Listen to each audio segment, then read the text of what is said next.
I want to thank you all for joining today's hearing, where we will address clear examples of regulatory overreach at the Securities and Exchange Commission, the SEC. The SEC's aggressive and burdensome regulatory approach reveals the urgent need for sensible reforms at an agency responsible for protecting investors, maintaining fair, orderly, and efficient markets, and facilitating capital formation. This hearing is specifically about examining the need for reform under either a Republican or a Democrat SEC chairman, but reform at the SEC.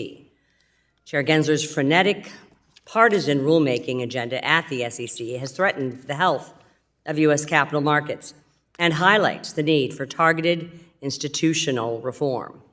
Today's hearing will explore the negative consequences of rulemaking based on theoretical assumptions rather than real-world impacts, and the alarming absence of stakeholder input and meaningful cost-benefit analysis during the rulemaking process.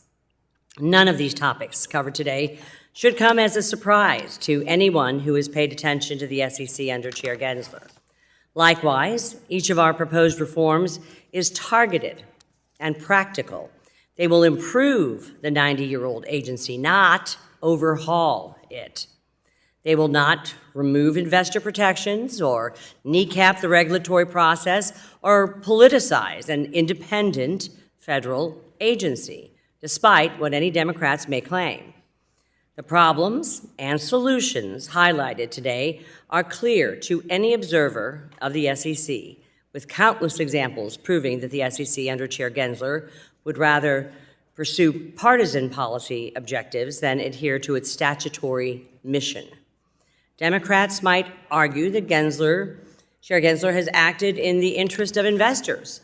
However, investors and companies in both the public and the private markets know otherwise and have been raising the alarm through both public comment and the courts.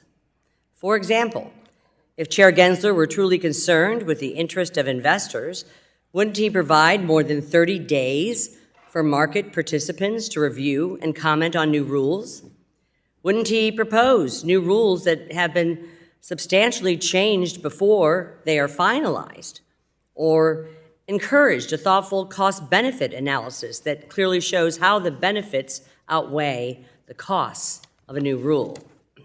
Moreover, if Chair Gensler truly believed our securities markets were, quote, the envy of the world, as he often claimed, you'd expect that he'd propose new rules only when there is an ambiguous, data-driven need for such new rules.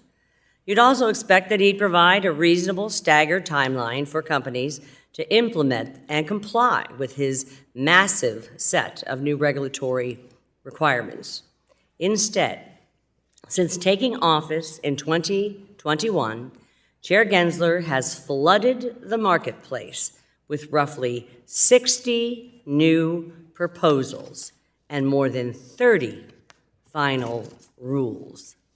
Many of these proposed and final rules include sweeping new changes that were advanced without the requisite statutory authority, without a comprehensive cost-benefit analysis, or without satisfying the requirements of the Administrative Procedure Act. The best example is the climate disclosure rule, which was finalized earlier this month.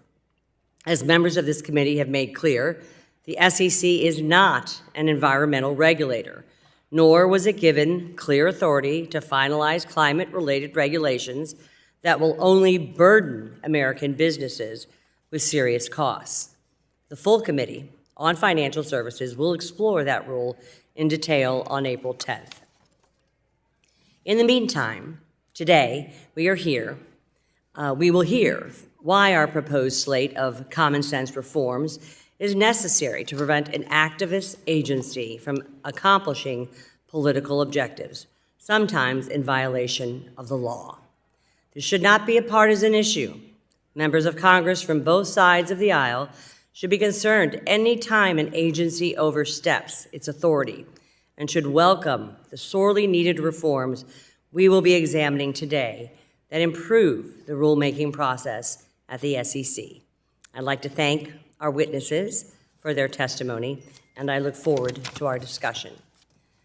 The chair now recognizes the ranking member of the Subcommittee on Capital Markets, the gentleman from California, Mr. Sherman.